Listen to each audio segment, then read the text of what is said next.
obfuscation of instinctual gendered side picking.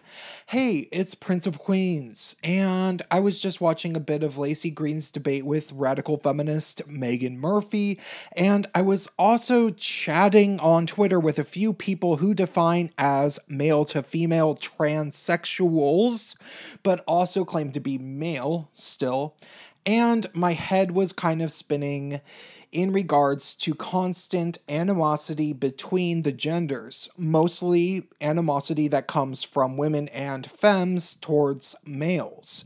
So I figured I needed to make a strict opinion video in regards to what should be a fairly simple concept that feminists have not just abstracted to a severe degree over the years, but have eventually turned upside down and inside out to the point where the exact opposite of what is true is being presented.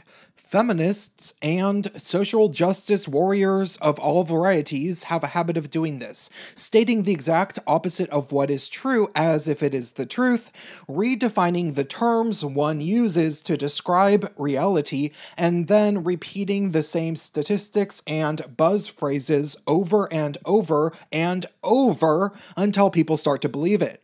A great example of this is the way feminists and SJWs treat the word privilege by itself, especially in regards to what they describe as quote-unquote male privilege. I mean, looking at this definition and thinking about instances where people of the male gender are given perks and benefits that females are never given, how many male privileges can you think of? The reverse is obviously not true. There's countless tangible perks and benefits given exclusively to females legally and systemically in the West, such as women-only shelters, health services, affirmative action, and really far too many other things to name. Obviously, there are plenty of things that are privileges, by definition, that go along with being female. However, are there male privileges?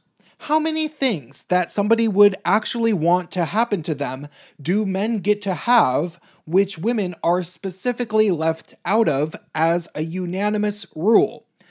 I mean, I guess if we go by biology, I suppose we can say it's cool to not have to worry about pregnancy or having one's period, but really, other than that, I can't really think of a whole lot of things that women have to worry about that men absolutely never have to worry about, or perks that men are given that women aren't given.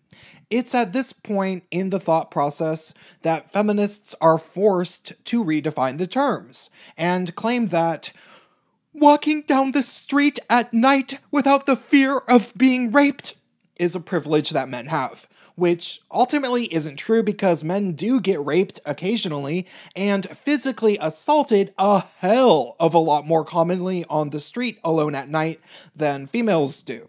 But of course, this doesn't stop feminists, so they go on to manipulate statistics like the wage gap, which is so dramatically exaggerated that it is practically irrelevant. And then it still has nothing to do with the technical definition of the word privilege, because by definition, women are not unanimously excluded from earning a lot of money. So men are not privileged because men tend to earn more. But I digress. You see, this game will always be played to some degree, because in every generation there will always be a certain number of women with a chip on their shoulder about being born a girl, usually because they have a problem with men.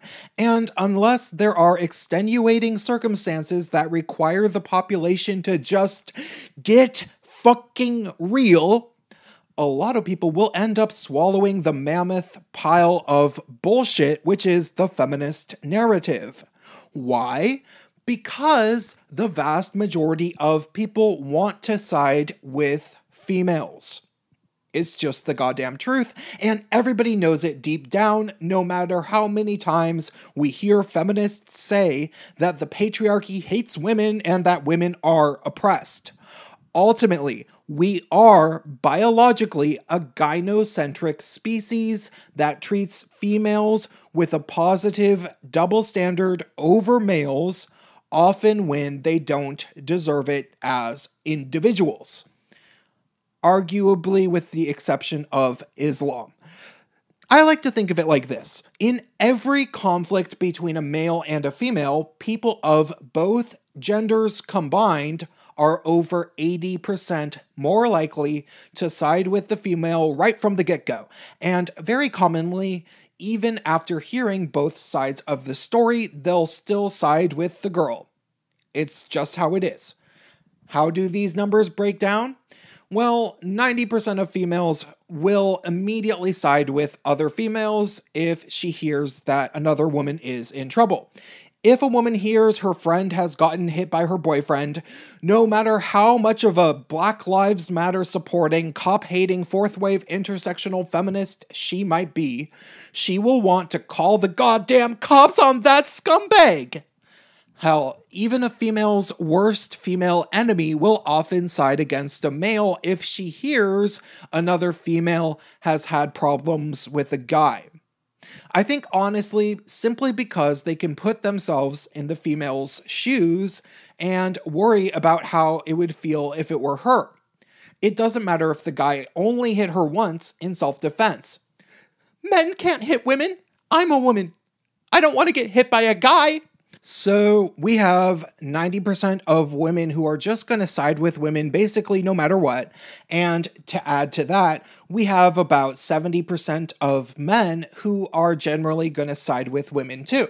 Largely because of biological human instincts, but also because that 90% of relentlessly gynocentric women who are largely feminists, largely, those 90% of gynocentric women have convinced and often emotionally terrorized so many men into feeling like they have to side with women, or else they'll be demonized as being in the same category as any guy who's ever crossed any woman. So really, I'd imagine only about 35% of men ever give other guys a chance if they hear that a dude has been in a conflict with a chick, and they could generally go either way when determining the fault. Ultimately, even these guys initially want to side with the woman because every male alive hates seeing women upset. However, males also have that same instinct within them that females have that says, wait, she could totally be lying. And I could totally be that guy who is being lied about.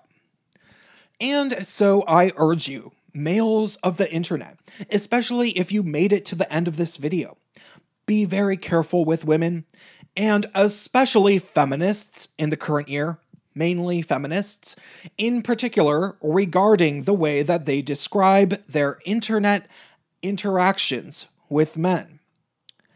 They could totally be lying about the guy when they have a conflict. And they could eventually end up lying about you. And chances are, when you investigate into things, both things will very likely end up being true. Because ultimately, hell hath a lot more fury than a woman scorned.